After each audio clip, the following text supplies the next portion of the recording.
Internet से संबंधित हम कुछ नॉलेज रखते हैं, जैसे किस टाइम पर किसी का फॉर्म निकलता है, कौन सा चीज़ का क्या इसका प्रोसेस है, क्या सब डॉक्यूमेंट लगेगा, तो इस सब का भी नॉलेज मेरे पास कुछ ना कुछ है।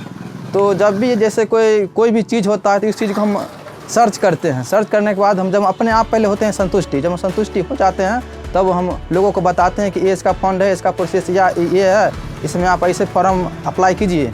मेरा नाम सुरजीत कुमार हुआ और मैं युवा शक्ति का पंचायत लीडर हूं और मेरा पंचायत लोहागिर है।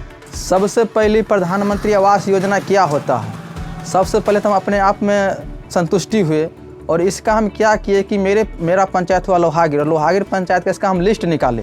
तो मैंने जब सूची निकाले और सूची निकाल कर लोगों को बताया कि आपका नाम लिस्ट में है, आपका घर मिला है कि नहीं, तो उन्होंने बताया कि नहीं। तो मैंने उनका एक 7 नंबर का आईडी आता है, उस आईडी से हम उसके चेक किए और चेक करके उनको हम बताए कि नहीं आपका घर लिस्ट में है, आपका घर मिलेगा।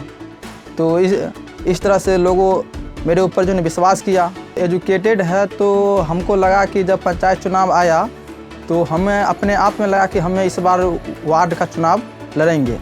तो इसके लिए हम वार्ड के चुनाव लड़ने से पहले हम ढेर सारे इसमें काम किए और काम मेरा रहा कि हम समाज में देखें कि समाज के पास क्या चीज़ का कमी है।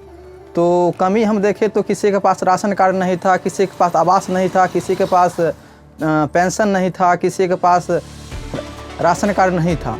तो ये सब हम मुद्दा उठाए और जब हम ये सब मुद्दा उठाए तो लोगों हमसे जो है ना जुड़ना चाहा। और जब भी हम गांव में निकलते हैं लोग हमको रोकते हैं, पूछते हैं कि हमको मेरे पास राशन कार्ड नहीं है, आवास नहीं है, पेंशन नहीं है, ये सब हमको दिलवा दीजिए। तो ये सब काम हमें ब्लॉक जाकर हो, डिस्ट्रिक्ट में हो, जहाँ भी जाकर हम काम किए और ऐसे मेरा एक जो है ना पहचान बना। युवा शक्ति संगठन से हमको अच्छा लगा क्योंकि ये सामाजिक स्तर का काम करता है।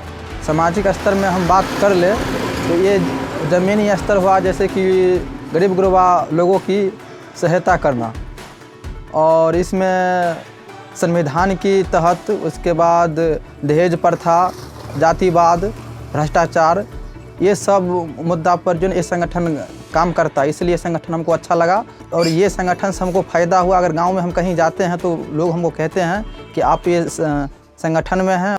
युवा शक्ति संगठन का ज़रूरत है क्योंकि यहाँ उजियारपुर प्रखंड है और उजियारपुर प्रखंड में सबसे ज़्यादा जो है यहाँ भ्रष्टाचारी होता है, चाहे किसी भी क्षेत्र में हो। आवास योजना से लेकर, डीलर से लेकर, पक्की नाली से लेकर, रोड बिजली से लेकर सब जगह जो है ना भ्रष्टाचारी है। तो इसलिए ये संगठन होना भी अच्छी बात है ताकि लोगों के ऊपर दबाव बने, चाहे कोई भी चीज़ में गलत हो रहा है हम लोग उसको जो है विरोध करने के काम करेंगे।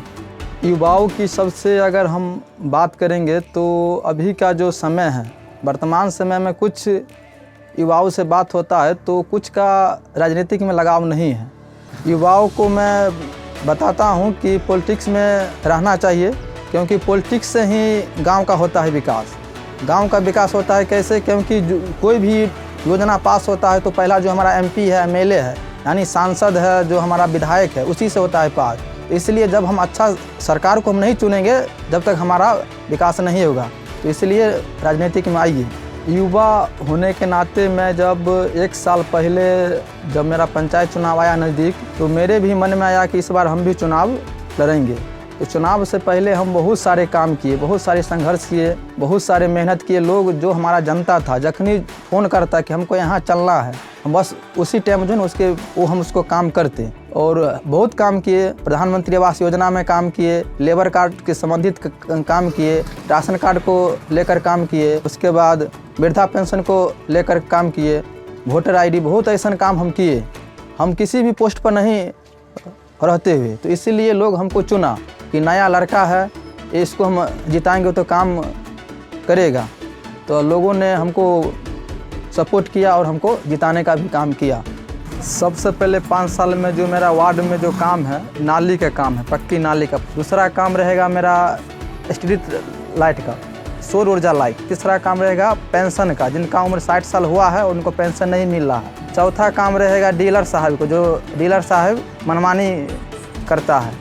मनमानी के मतलब कि कुंटल में 10 किलो कम देता है अनाज और पैसा भी लेता है मनमानी। तो इसका भी हम लड़ाई लड़ेंगे। क्या 5वां में रह गया कि आवास के, कि हमारे यहाँ अभी भी बहुत ऐसा आदमी है कि आवास उसको नहीं मिला है। तो आवास का काम रहेगा, यही सब काम मेरा वार्ड में रहेगा कि जो भी जिसके पहचान पत्र हुआ, वोटर आईडी काम हुआ, ये सभी काम करेंगे पूरा। मेरे वार्ड में अत्यंत पिछड़ा वर्ग है, ईबीसी। तो इसमें देखते हैं कि बच्चा सब भर दिना खेलता है, शिक्षा का कमजोरी है।